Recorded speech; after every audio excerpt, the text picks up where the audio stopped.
আজকে নতুন ভিডিও শুরু করলাম। মটন নতুন রেসিপি রান্না করব, নতুনভাবে মটন রান্না করব। তোমার দাদা আজকে মটন ভালোভাবে রান্না, আমি কিভাবে করি সেটা তুমি দেখো।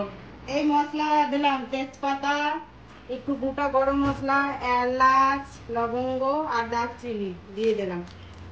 আর হচ্ছে কাঁচা তেল দিলাম, সরষের তেল কাঁচা দিলাম, আন্দাজ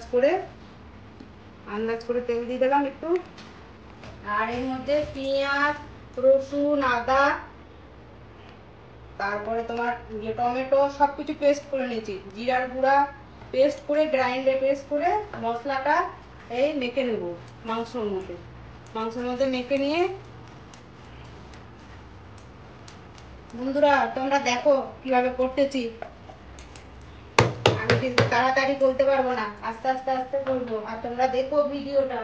এই মাংস দিলাম, এবারে হলুদ দিব, লবণ দিব, এই যে হলুদ দিচ্ছি, এই যে 1 চামচ, 2 চামচ হলুদ, তারপরে পরিমাণ মতো স্বাদ অনুযায়ী লবণ দিব, এই যে লবণ দিলাম, দিয়ে এটা মেখে রেখে দেবো। এই আধা ঘন্টা মতন মেখে ম্যারিনেট করে রেখে দেবো। তারপরে আবার রান্না করবো আধা ঘন্টা করে বন্ধুরা। তারপরে কিন্তু তোমরা ভালো করে দেখবে, নতুন রেসিপি কিন্তু এটা আমার মতো রান্না করতেছি। মাখাচ্ছি দেখো, আরে বাবা রসায় কষায় মাখাবো, দেখো কি করে মাখাবো, দেখো দেখো এইভাবে মাখাবে, এইভাবে ঝরে ঝরে পড়বে, মাখাবে আর রাখবে। আরে বাবা আজকে তোমার দাদা মাংসটা সেই এনেছে, সেই এই দেখো মাংস রেঁধেছে, দেখো মাংস মাংস আজকে সেই বড় বড় পিস আনছে, দেখছো বন্ধুরা? তোমার দাদা সেই বড় বড় পিস আনছে, তারপরে ঝরে ঝরে পড়বে, ঝরে ঝরে। বন্ধুরা হ্যালো বন্ধুরা, এই যে মাংসটা ম্যারিনেট করে রেখে দিয়েছিলাম আধা ঘন্টা হলো। এখন একটু কড়াইয়ে তেল দিয়ে, এমনিতে তেল দিয়েছি অল্প, আর একটু তেল দিয়ে মাংসটা ওটা কষাবো, পুরা কষাবো। দেখো বন্ধুরা এই যে মাংস ম্যারিনেট হয়ে গেছে, আধা ঘন্টা হয়ে গেছে। এখন একটু কড়াইয়ে তেল দিয়েছি, আর এই যে মাংস এখন দেবো আস্তে আস্তে। তোমার কাকুরা কিন্তু মাংসটা ভালোই হয়েছে, কষা পেয়েছে মাংসটা, মনে হচ্ছে ভালো হয়েছে। ম্যারিনেট করে রাখছি সুন্দর করে সব কিছু দিয়ে। এখন এই যে কড়াইয়ে দিলাম।